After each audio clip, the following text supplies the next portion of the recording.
C'est parti pour le show, everybody got a show. Hey mes amours, comment on se retrouve?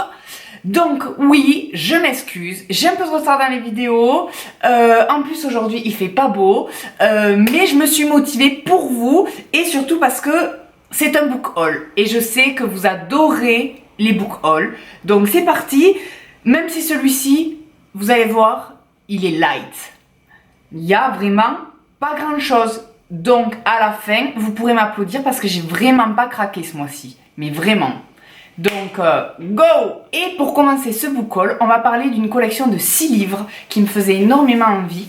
C'est The Light Game de Sarah Shepard aux éditions Territoire. Pourquoi? Parce que l'auteur de cette saga, c'est l'auteur qui a écrit Pretty Little Liars, en français dit Les Menteuses, et aussi la duologie Les Perfectionnistes que j'avais énormément aimé parce qu'il y avait une très bonne chute à la fin. Donc voilà, son univers, on est toujours dans quelque chose avec des adolescentes, toujours assez glamour et sexy, mais vraiment c'est un thriller, donc avec beaucoup de secrets et de manipulation tout autour, et c'est ça que j'aime. J'aime cet univers-là, j'aime ce côté un peu Gossip Girl, voilà, Pretty Little Liars, tout ça, j'aime beaucoup. Et du coup, cette saga-là, de quoi va-t-elle parler? Elle va parler en fait de 2 jumelles. Une des 2 va disparaître et l'autre va mener son enquête pour essayer de la retrouver. Mais un jeu diabolique et dangereux va se mettre en place à travers cette disparition. Donc forcément ça me donne beaucoup envie, ça me fait beaucoup penser à Pretty Little Liars, aux Perfectionnistes, à tout ça. Donc j'espère être autant happée dans le suspense, dans l'intrigue et dans les manigances de cette saga que pour les autres. Donc il y en a 6. Le premier c'est Tu es moi, pas tu es moi, voilà. Le second c'est Ne jamais dire jamais. Le troisième, c'est Action ou Vérité. Le quatrième, c'est Cache-Cache. Le cinquième, c'est Croix de bois, croix de fer. Si je mens, je vais en enfer. Et le sixième, le tout dernier, c'est Pas vu, pas pris. Donc rien qu'au titre déjà, on voit un peu l'ambiance. Le côté un peu jeu, mais jeu malsain et un peu pervers et avec pas mal de secrets tout autour. Donc dès que je les aurai lus, eh bien, je vous dirai si j'ai été happée ou pas. La seconde et la dernière collection complète que je me suis pris, c'est Caleb de Mira Engendir aux éditions Robert Laffont.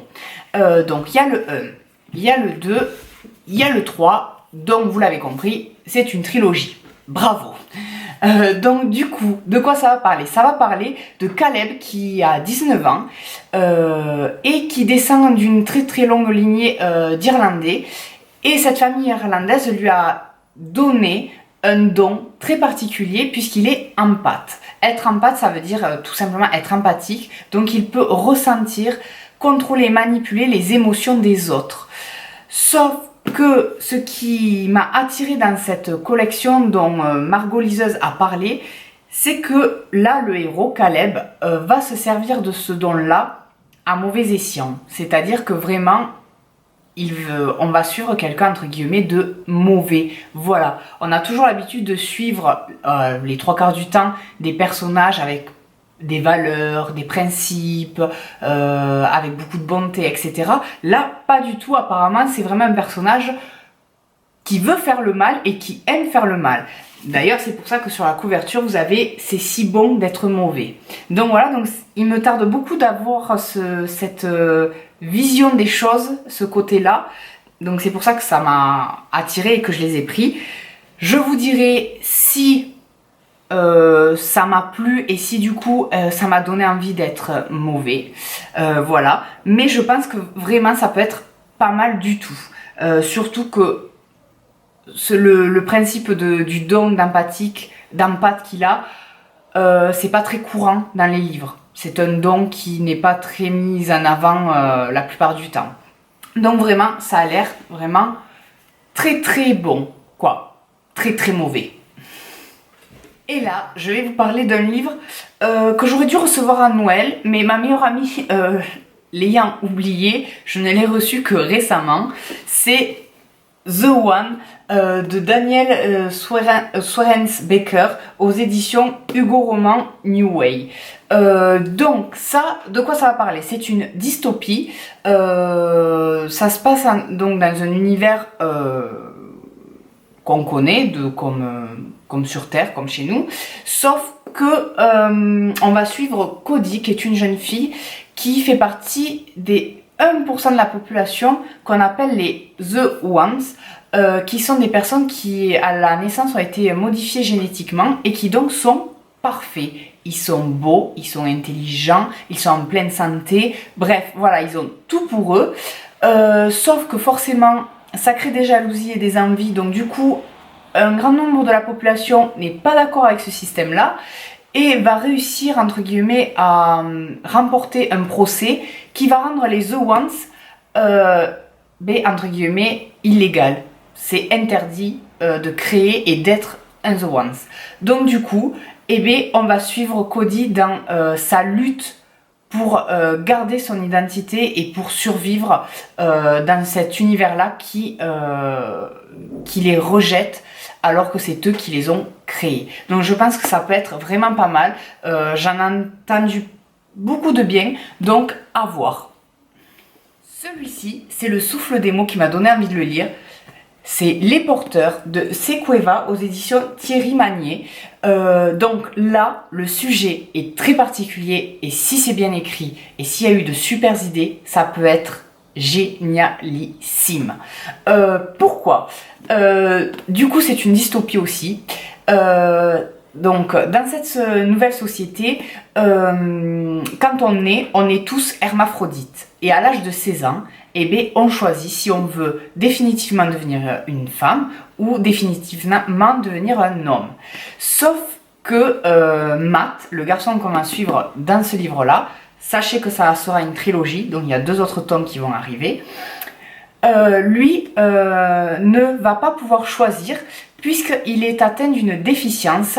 Voilà, il y a certaines personnes qui sont atteintes d'une déficience dans cette société qu'on appelle les porteurs, d'où le titre. Et voilà, mais on ne sait pas vraiment en quoi ça consiste. Donc du coup, je pense qu'on va le suivre à travers cela, découvrir pourquoi les porteurs sont mis à l'écart des autres, qu'est-ce qui fait leur différence, d'où vient la déficience et surtout pourquoi l'État les met vraiment sous haute surveillance. Voilà, il y a sûrement beaucoup de secrets, de manipulation aussi derrière tout ça. Donc ça, je pense que ça peut être vraiment un super bouquin qui va traiter, si ça a bien été écrit, qui va traiter de plein de sujets et de plein de questionnements que nous-mêmes on a pu avoir lors de l'adolescence. Donc ça, je pense que ça peut être top. Le prochain est beaucoup moins joyeux, c'est La Cave de Natasha Preston aux éditions Hachette. Donc lui, je l'ai pris parce qu'il m'a fait beaucoup penser au film Split de Shyamalan, où pareil, ça parle du même sujet. Et le sujet, c'est quoi? C'est un enlèvement, une disparition. On va suivre en fait Summer qui se fait kidnapper et qui se réveille dans une cave avec trois autres jeunes filles. Et donc, on va suivre cette aventure-là de est-ce qu'elle va ou pas s'en sortir et pourquoi elle a été kidnappée, qu'est-ce que son ravisseur veut d'elle.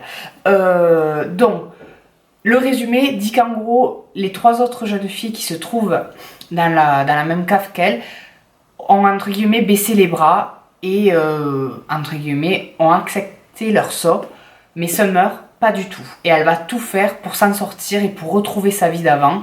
Donc c'est ça qui me tarde de voir, c'est la lutte avec le ravisseur. Vraiment ce côté un peu psychologique parfois qu'il faut avoir pour survivre, tout simplement. Revenons à quelque chose de plus léger. Donc là, c'est tuto numéro 1, Embrasser comme une déesse de Brianna Hirschhorn aux éditions Lumen. Donc là, ça va être beaucoup plus léger, beaucoup plus frais, beaucoup plus gentillé, voilà, un peu un bonbon à savourer, comme les jours gris, comme aujourd'hui, voilà. De quoi ça parle? Ça parle de Renley, qui est une jeune fille qui a une vie plutôt banale. Voilà, ses parents sont divorcés, son voisin c'est son meilleur ami qui est amoureux d'elle, mais elle ne veut pas trop sortir avec lui. Quoi, voilà, des problèmes d'adolescent classiques. Et un jour, elle va vouloir partir en voyage à New York avec son école, sauf qu'il lui faut donc un peu d'argent. Et pour trouver cet argent-là, elle va avoir l'idée de créer une chaîne, entre guillemets, YouTube, pour gagner de l'argent et du coup faire des tutos et apporter des solutions à tous les petits problèmes ou tous les petits questionnements que peuvent avoir les adolescents à son âge. Sauf qu'elle fait ça en gardant son identité secrète, mais malgré tout, ça va lui apporter pas mal d'ennuis. Donc je pense pas mal de rebondissements, pas mal de sourires, peut-être pas mal de fou rire aussi. Je sais pas, à voir, mais je prends ça vraiment comme un bonbon à manger les jours où j'aurai envie un peu de légèreté et de bien-être. Voilà, tout simplement. Et le dernier de ce book haul, car oui, c'est le dernier. Donc je vous avais pas menti, c'est vraiment un book haul plutôt light pour moi.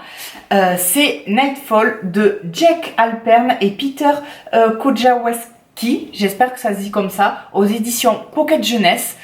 Et là, on retourne dans une atmosphère un peu plus lourde, un peu plus pesante, puisqu'on est dans un univers complètement différent du nôtre, où en fait, 14 années de jour vont laisser la place à 14 années de nuit. Donc ça me fait penser beaucoup à Game of Thrones avec ces étés très longs qui font place à des hivers très longs, etc. Donc l'idée me plaît beaucoup.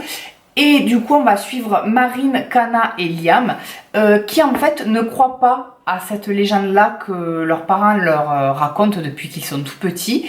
Et du coup au moment où la nuit va commencer à arriver et qu'il faut quitter le village, et bien ces trois jeunes enfants ne vont pas le quitter, ils vont laisser partir leurs parents, mais eux vont rester, ce qu'ils n'auraient jamais dû faire. Donc ça, je pense que ça va apporter quelques petits frissons, du moins je l'espère. Donc je vous dirai ça si j'ai frissonné et si j'ai eu un peu peur. Voilà. Et ce book haul est fini mes amours. Oui, il était court, je sais, mais il y en aura d'autres pour les prochaines fois, ne vous inquiétez pas. En tout cas, n'hésitez pas à me mettre en commentaire comme d'habitude ce que vous avez aimé, ce que vous n'avez pas aimé, qu'est-ce que vous comptez lire, etc. Même donnez-moi des idées pour d'autres vidéos. Moi en tout cas, je vous fais plein de gros bisous, on se retrouve très vite. N'hésitez pas aussi à vous inscrire sur les réseaux sociaux qui vont s'afficher juste après pour me suivre, pour avoir encore plus, pour partager encore plus ensemble, tout simplement. Et moi, je vous fais plein de gros bisous.